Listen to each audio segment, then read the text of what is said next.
Bakunzi twama dusangira ijambo ry'Imana mu kiganiro igihe c'impemburo, ndabaramukije amahoro ya Kristo.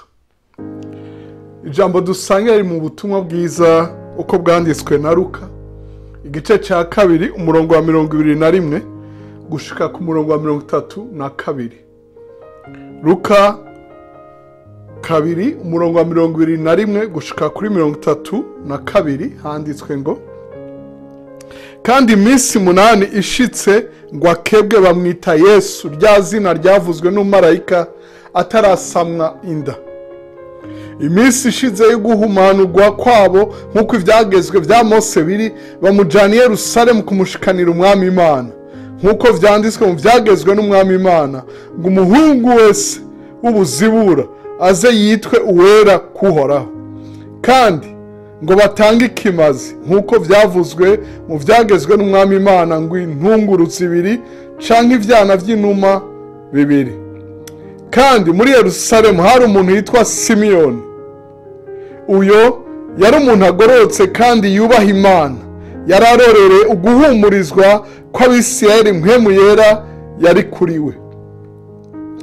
Yari yarabwiwe na mpwemu yera yuko atazopfa atarabona Kristo w'umwami Imana.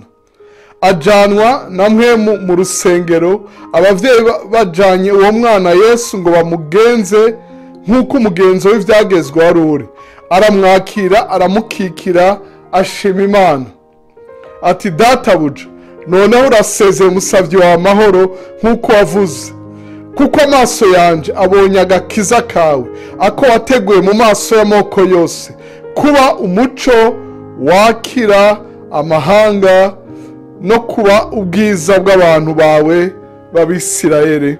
Imana ishimirwe ijambo ryayo.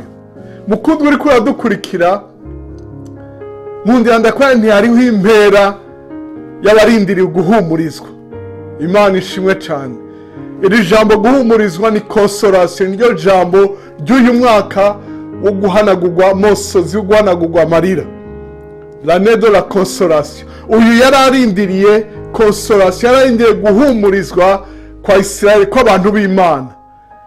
Nje kugutera intege ngo ube nka Simeyoni, ube mu barindire guhumurizwa n'Imana. Wamuvyuka witeguye guhumurizwa n'Imana, wamuja kuryama urindire guhumurizwa n'Imana. Uyu yararindiriye arabibona, yari umutama, yarasenze, mwema aramubwira ngo ntuzopfa utabonye ico wasengeye. Sinzi imyaka warurindiriye uguhumurizwa n'Imana, sinzi igihe warurindiriye. Mu minsi yeze nayaze n'umuntu arambarira ngo iri jambo ryo guhanagurwa amosozi, ryo guhanagurwa amarira, twari bariwe mu 98 yuko mu 2022 mu muryango wacu tuzohanagurwa amarira.